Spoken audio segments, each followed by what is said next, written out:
بسم الله الرحمن الرحیم. قدمونو لیدونکو او اوریدونکو السلام علیکم ورحمت الله وبرکاته. قدرمنو لیدونکو د ځانګړي مرکو په لړ کې دا ځل د لوړو زده کړو وزارت د تحصیلي نصاب ریاست له رئیس قدرمن مفتي صاحب عبدالرؤف فرهي سره د نصاب پر اهمیت، اهدافو او همدارنګه د کومو اصولو او معیارونو له مخې چې نصاب بیا کتنه او پراختیا ورکول کیږي او د دې تګلارې په اړه له قدرمن مفتي صاحب سره لنډې خبرې لرو. هیله ده چې زموږ مرکه له پیله تر پایه وګورئ. په پیل کې مفتي صاحب تاسو ته ښه راغلاست ورکړی او ستړي مه شئ. مننه. خیر اوسې. ستاسو نه مننه. مفتي صاحب که په پیل کې دا راته ووایي چې د تحصیلي نصابونو د بیا کتنې او پراختیا اهمیت په څه کې و؟ بسم الله الرحمن الرحیم.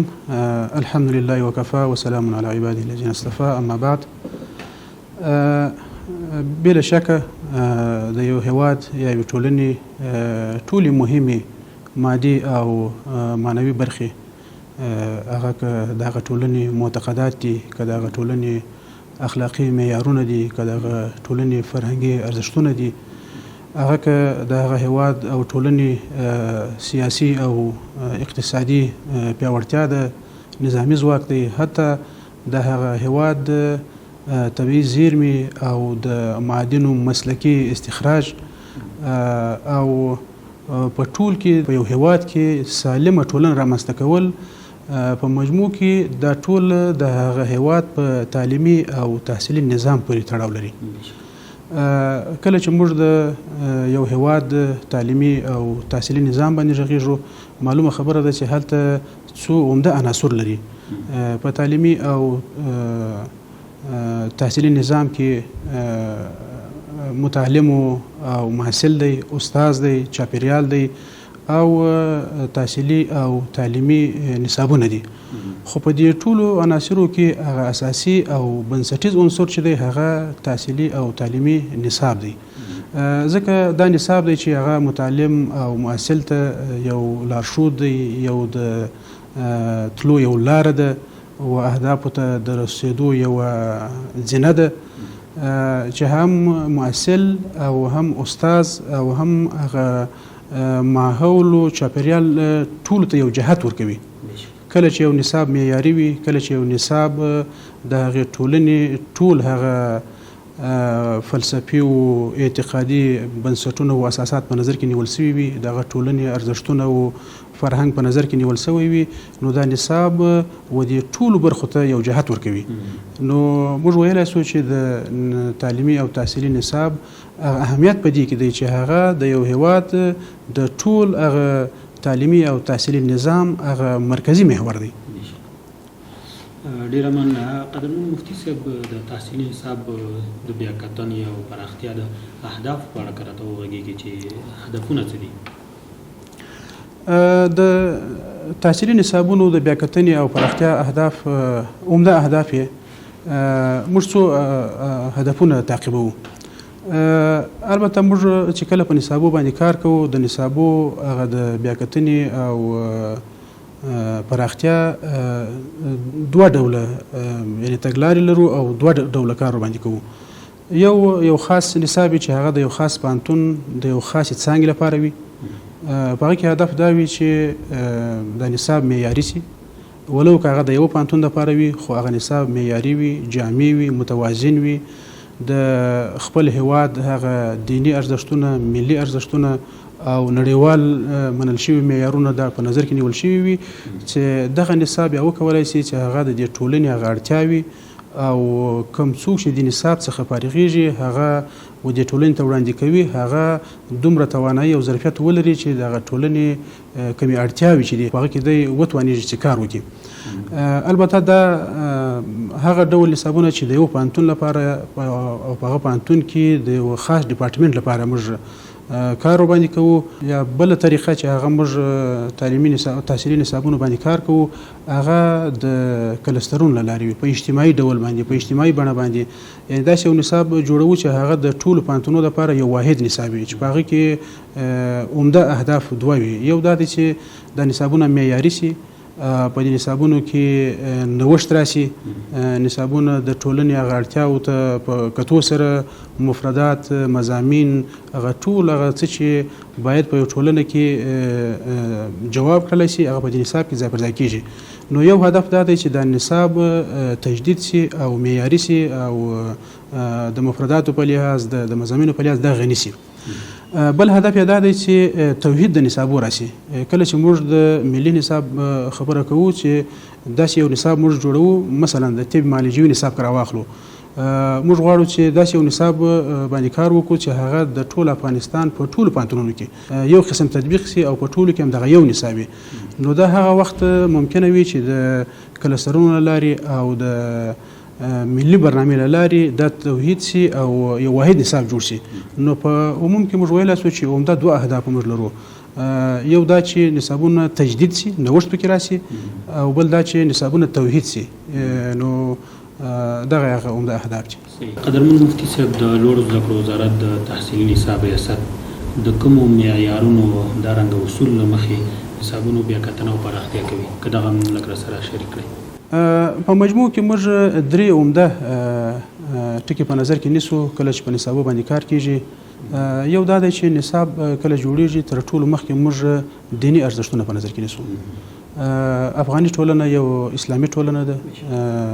معتقدات، اخلاقي معیارونه او فکری مسائل، هغه څه چې هغه د یو محصل د عقیدې او فکر او فرهنګ او اخلاقي معیار سره تړلي دي. اول معیار دغه دی چې موږ دغه برخه په نظر کې نیسو. دوم ټکی چې ډېر عمده دی او موږ په نظر کې نیسو هغه ملي ارزښتونه دي. کله چې یو نصاب جوړیږي نصاب باید ملي وي. نصاب باید ملي وي په دې معنی چې کومه ټولنه چې هغه خپل د ژوند هغه فلسفه ده د دنیا نه یا د نړۍ نه هغه په حساب نړۍ لید لري، د هغه ته په کتو سره دغه ټولنې خپل معتقدات، خپل اخلاقي معیارونه، خپل هغه د هغه ټولنې اولیا منافع او مصالح دا په نظر کې نیول کېږي. دا دوه اصل دي.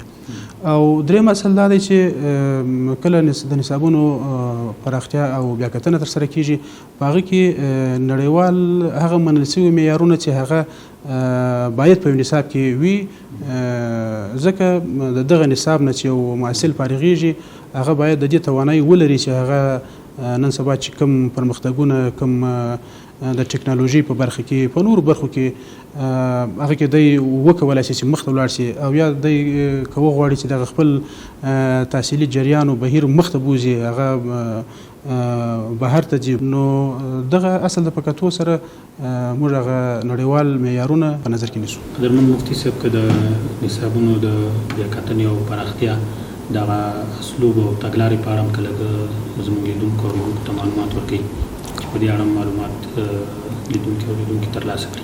د نصابونو د بیاکتنې او پراختیا په لړ کې موږ دوه طریقې لرو.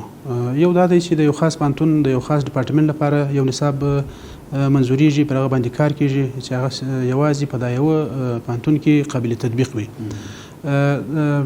د پوهنتون له ډپارټمنټ را شروع، د ډپارټمنټ کوم متخصص استادان چې دي هغه په دې نصاب باندې کار کوي، بیا د پوهنځي د نصاب کمیټې ته د نصاب وړاندې کیږي، بیا کله چې هغه تایید کړي بیا د پوهنتون په سطحه چې کومه کمیټه د نصاب هغو ته راځي، هغه چې هم کله تایید کړي بیا نو د علمي شورا نه پاسیږي. کله چې د علمي شورا نه پاسو بیا نو لوړو زده کړو وزارت ته کمیسیون ته راځي، او د ملي کمیسیون او مسلکي کمیټو د ګډ کار په نتیجه کې د نصاب ته مرایل کیږي او پوهنتون ته سپارل کیږي.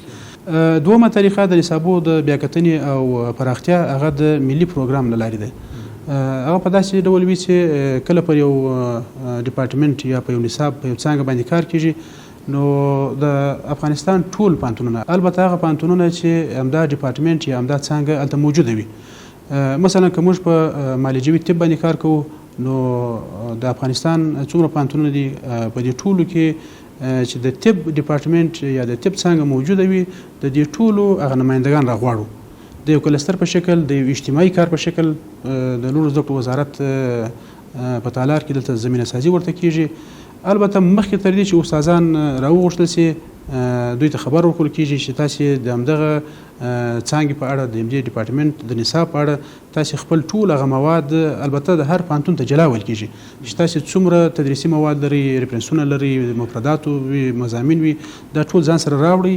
دلته بیا کله چې د ټولو پوهنتونونو نمایندګان راځي د 5 ورځو په ترڅ کې، یعنی زموږ هر کلستر 3 مرحلې لري، هر مرحله یې 15 ورځې وي. کله چې په دې اوله مرحله کې په نصابو باندې کار کیږي د ابتدایي چوکاټ جوړیږي چې په هغه کې مضامین دي، په هغه کې د دې نصاب رسالت او لیدلوري او اهداف او متوقع فایل او دغه ټول شان په نظر کې نیول کیږي. البته مخکې تر دې چې د نصاب عملی چوکاټ ته استادان ور داخل سي د دوی نه غوښتل کیږي چې تاسو څومره نصابونه چې هیواد کې لري هغه ځان سره راوړئ او د نړۍ په سطح چې څومره زموږ معیاري نصابونه دي د اقل 3 معیاري نصابونه باید مخ ته تاسو کښېږدي، د هغو نه استفاده وکړي او هغه برخه چې هغه زموږ په هیواد کې قابل تطبیق وي او زموږ د ټولنې ورته اړتیا وي هغه برخه تاسو په خپل نصابو کې ځای په ځای کړئ. دا زموږ د کلستر لاري یا د ملي برنامې لاري چې کله په نصاب باندې کار کیږي دا یو مرحله وي، یعنی یو برخه وي. بیا چې کله استادان د دې څانګې یا د دې نصاب په یو برخه باندې کار وکړي بیا دوی ته وخت ورکول کیږي، 1 میاشت، 2 میاشتې، کله 3-4 میاشتې په دې منځ کې تیریږي چې بیا دوی ولاړ شي د همدې مضامینو او د همدې چوکاټ چې دوی جوړ کړی دی نصاب ته د دې مفردات او د دې لپاره ریفرنسونه، د دې لپاره مثلا مراجع، مؤاخذ هغه ولټوي، وی ګوري کوم مفردات دې ته اړتیا لري چې دا باید غني سي، کوم مفردات دې ته اړتیا لري چې دا بيخي زیات سي، کوم مضامین حتی اړتیا دې ته لري چې دا باید ورزیات سي په دې نصاب کې، نو په هغه باندې استادان کار کوي. بیا دوم دور کلستر چې دایریږي مثلا 3 میاشتې 4 میاشتې بعد چې کله استادان بیا دل سره ځای کیږي هغه تقریبا د ټولو پوهنتونونو نمایندګان کوم حساب کو هغه ټول د مغه برخي متخصصین استادان وي، د مغه ډپارټمنټ امرین وي، د مغه پوهنځي رئیسان وي، نو د 1.5 سل څخه تر 2.5 متخصصین او استادانو په اندازه دلته استادان په دې حساب باندې کار وکړي. په دوم مرحله کې چې هغه 15 ورځې دي په دې کې هم په عین شکل باندې بیا په چوکاټ او په مضامینو خو مخکې کار شوی نو اوس بیا دوی په مفردات باندې کار وکړي. نو دا دوهم پړاو شي. بیا په دې منځ کې تقریبا چې 15 ورځې دوی کار باندې وکړي بیا 1 میاشت، 2 میاشتې، 3 میاشتې وخت ورکول کیږي چې دوی بیا ولاړ شي خپل پوهنتونونو ته او نور په دې باندې ریسرچ وکړي، تحقیق وکړي چې که نور څه زیاتوي، څه کموي، څه مثلا نور د مفرداتو په برخه کې غنامندي راولي. نو آخري پړاو چې بیا هم 15 ورځې دی په دې کې زموږ یو نصاب د دومره پړاوونو نه تیریږي چې اوله د ډپارټمنټ نه د مسلکي کمیټو، د ملي کمیسیون د اعضاو لخوا څخه دغه ټول د خاکه باندې کار کیږي، دا وړاندې کیږي او نړیوال ډیفنسونه، نړیوال نصابونه معیاري هغه مخته شول کیږي، خپل د هیواد هغه غوښتنې او اړتیاوې په نظر کې نیول کیږي. نو نصاب د دومره مراحلو څخه تیریږي.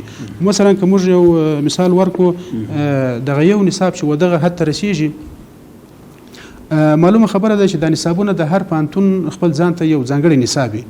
کله چې تاسو غواړئ یو واحد نصاب جوړ کړئ چې هغه هم تجدید تر سره سي، نوې سي، نوښت پکې راسي او هم د ټول افغانستان لپاره توحید سي، نو دا په هغه صورت کې کېدلی شي چې د ټولو پوهنتونونو هغه نمایندګان چې دلته موږ غواړو هغه خپل نصابونه ځان سره راوړي. نړیوال کوم نصابونه چې موږ د اقل 3 ورته ټاکلي هغه مخ ته یږدي. اوس نو د ټولو ته په کتو سره یو واحد نصاب چې جوړوي چې ودغه شکل ته راباسي دا تقریبا که په یو نصاب باندې موږ کار وکړو دا یو کال وخت اخلي. خو دا چې اوس موږ د 2 نصابونه چمتو کړي دي او ماده کړي مو دي هغه دغه د زیاتوالي او د مقدار ولې ډیر دي هغه هم زمانه د نصابونه روان وي. یعنی هر هفته موږ کلستر لرو په هغه کې 200 یو نیم سل تر 200 استادان متخصصین راځي هغه خپل د برخې په نصاب باندې کار کوي.